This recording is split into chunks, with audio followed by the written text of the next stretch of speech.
Assalamualaikum warahmatullahi wabarakatuh. Nama saya Nik Nur Adawiah binti Nik Kamarudin. Hari ini saya akan membentangkan tugasan 3 PKK 1094 iaitu analisis tugasan 2 secara digital, iaitu penulisan mengenai model konseptual kurikulum permata negara dan kerangka kurikulum standard pendidikan prasekolah, dokumen standard kurikulum dan pentaksiran KSPK DSKP Semakan 2017 dan mengaitkannya dengan matlamat kurikulum. Di dalam penulisan saya ada menyatakan tentang isi kandungan saya. Yang pertama, pengenalan. Yang kedua, matlamat kurikulum permata negara KPN dan kurikulum standard prasekolah kebangsaan KSPK.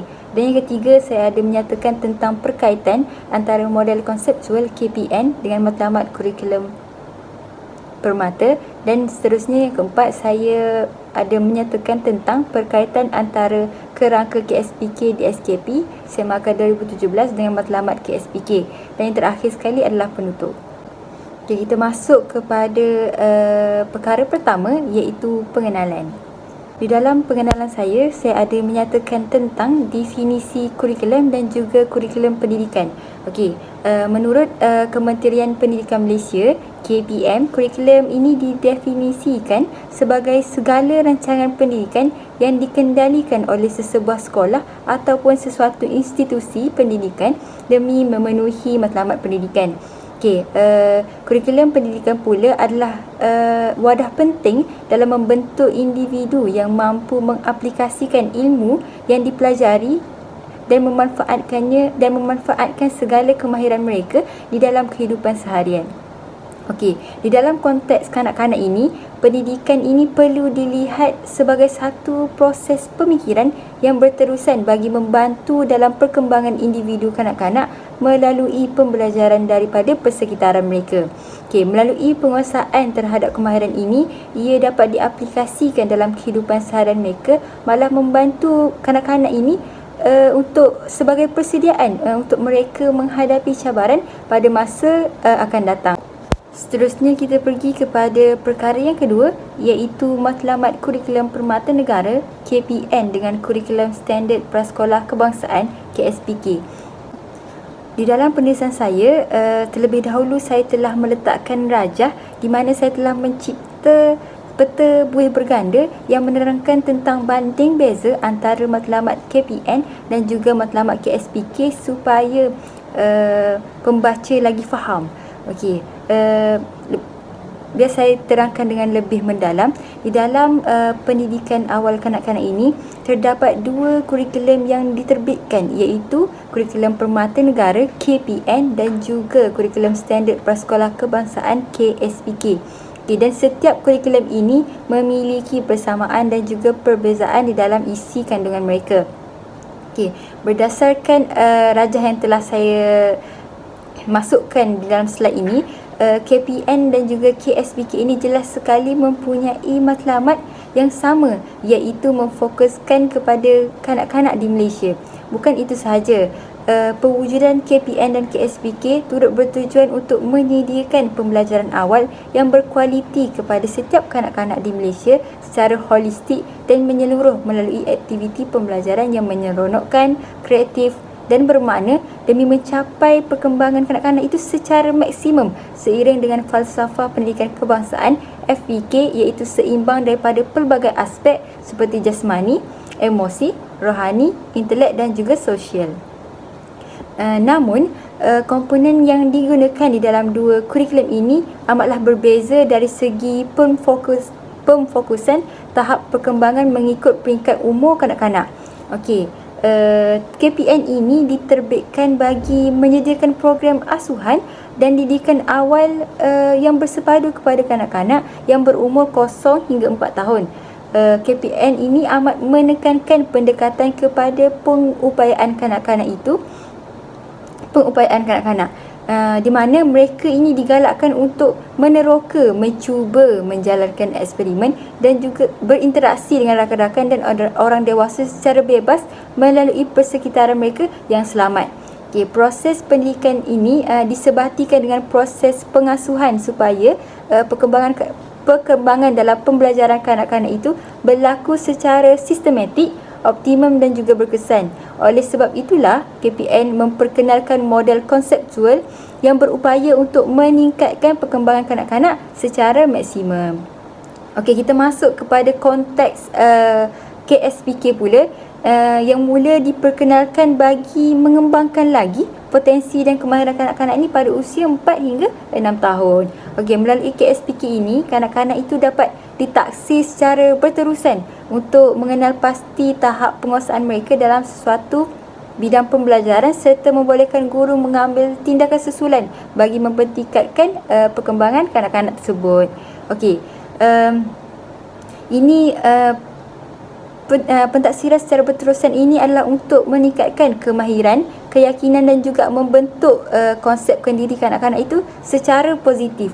Oleh hal yang demikian, pengenalan kerangka KSPK ini menjadi domen utama dalam membantu guru untuk merangka strategi bagi mewujudkan pembelajaran yang bermakna demi mencapai matlamat KSPK. Okey, seterusnya kita masuk kepada perkara yang ketiga, iaitu perkaitan antara model konseptual kurikulum permata negara KPN dengan matlamat kurikulum permata. Di dalam penulisan saya, terlebih dahulu saya meletakkan gambar rajah tentang model konseptual permata negara. Model konseptual permata negara ini dilaksanakan bagi mencapai matlamat KPN. Okey, skop kurikulum permata negara meliputi dua komponen utama, iaitu komponen asas pengasuhan bayi dan kanak-kanak dan juga bidang pembelajaran permata untuk perkembangan kanak-kanak. Okey, di dalam konteks komponen asas pengasuhan ini terdiri daripada 4 aspek utama, iaitu pemakanan seimbang, keselamatan kanak-kanak, penjagaan dan latihan urus diri bayi dan kanak-kanak serta amalan pengasuhan itu sendiri. Okey, setiap darinya mendatangkan kesan ataupun impak positif dalam memberikan pengalaman kepada kanak-kanak. Oleh itu, guru ataupun pengasuh hendaklah memainkan peranan dalam merancang pembelajaran yang kreatif dan bermakna di taska. Okey, saya terangkan salah satu aspek di dalam amalan pengasuhan ini, iaitu pemakanan seimbang yang merupakan satu perkara penting dalam kehidupan kanak-kanak.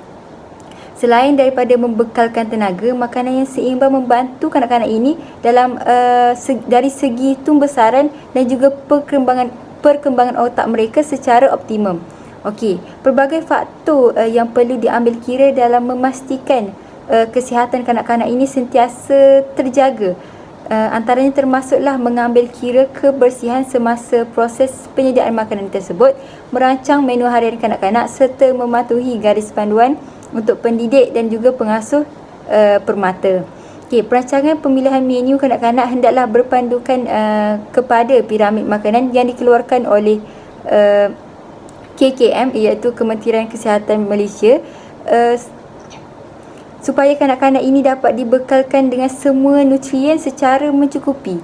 Bukan itu sahaja, pengasuh juga perlu mengambil kira cara untuk menarik minat kanak-kanak ini untuk makan makanan yang seimbang melalui perancangan menu harian tersebut. Sebagai contoh, pengasuh boleh letakkan makanan yang berbagai warna kerana ia akan menarik perhatian kanak-kanak ini untuk mencuba. Misalnya, guna carrot ataupun jagung untuk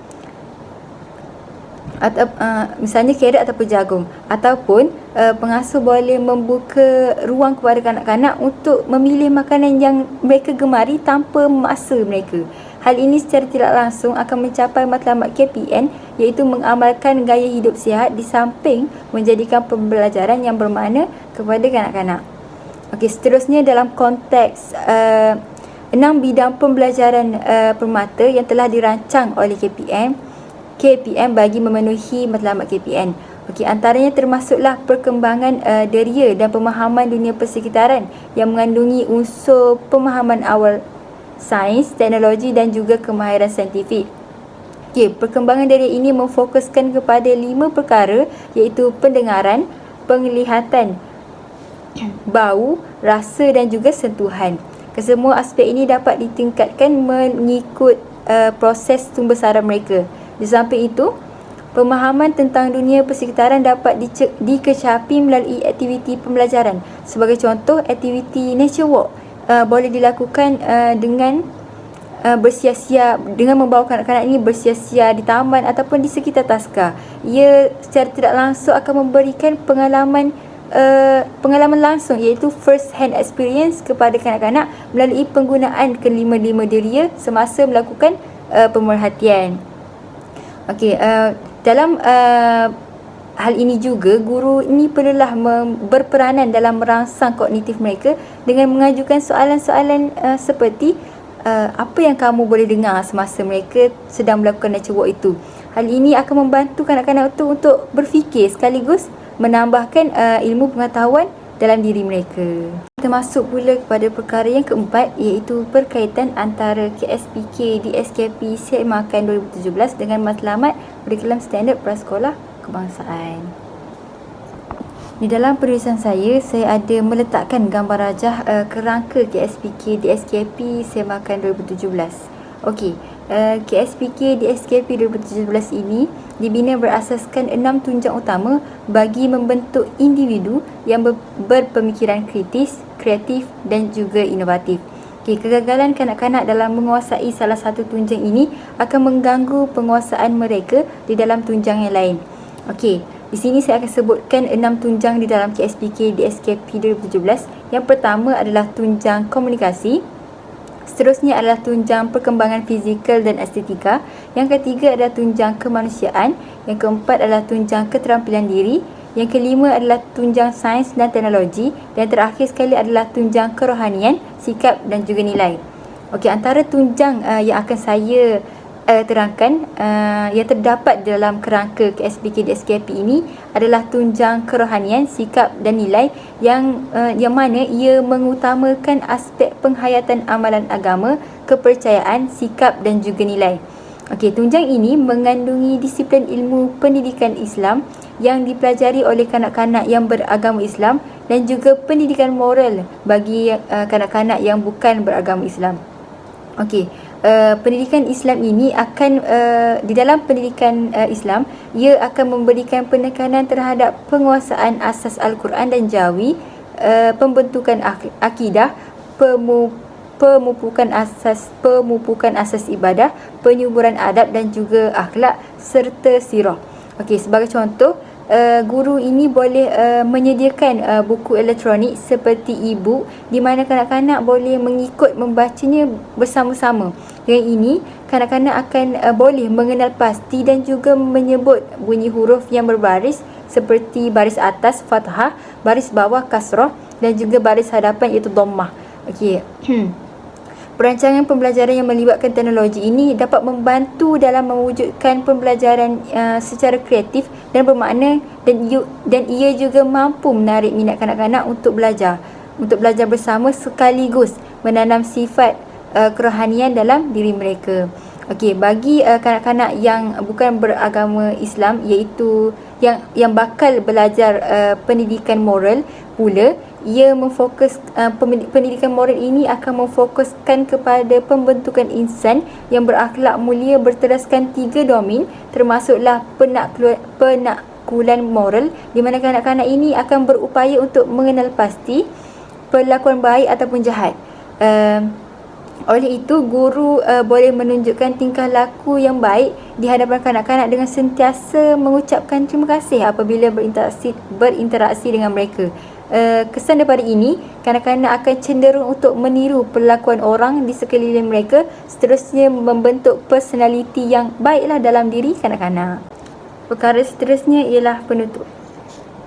Okey, secara konklusinya daripada penulisan yang telah saya lakukan ini, saya dapat menyimpulkan bahawa penghasilan kurikulum permata negara KPN dan juga kurikulum standard prasekolah kebangsaan KSPK oleh Kementerian Pendidikan Malaysia KPM adalah amat bersesuaian dalam membantu memberikan pengalaman awal kepada kanak-kanak berumur 0 hingga 6 tahun. Saya percaya dan yakin bahawa pembangunan modal insan berjiwa murni dan berminda kelas pertama dapat diwujudkan sekiranya kita, para guru pendidikan awal kanak-kanak, mengaplikasikan kurikulum ini sebagai rujukan utama dalam merancang strategi pengajaran kepada kanak-kanak. Oleh hal yang demikian, jelaslah bahawa kanak-kanak ini benarlah bahawa kanak-kanak ini umpama kain putih yang perlu dicorakkan dengan perkara yang positif dan baik bagi merangsang perkembangan mereka secara holistik berpaksikan falsafah pendidikan kebangsaan. Akhir sekali adalah hasil rujukan yang telah saya kaji dan juga baca di dalam internet.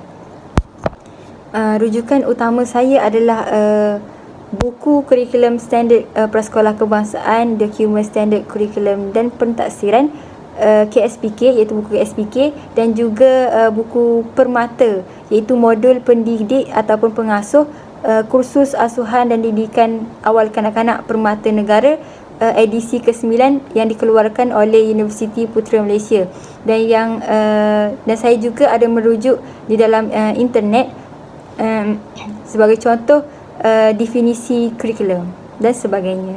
Itu sahaja daripada saya. Saya memohon maaf atas kehilafan di dalam tutur bicara saya. Sekian, wabillahi taufiq wal hidayah. Wassalamualaikum warahmatullahi wabarakatuh. Bye bye.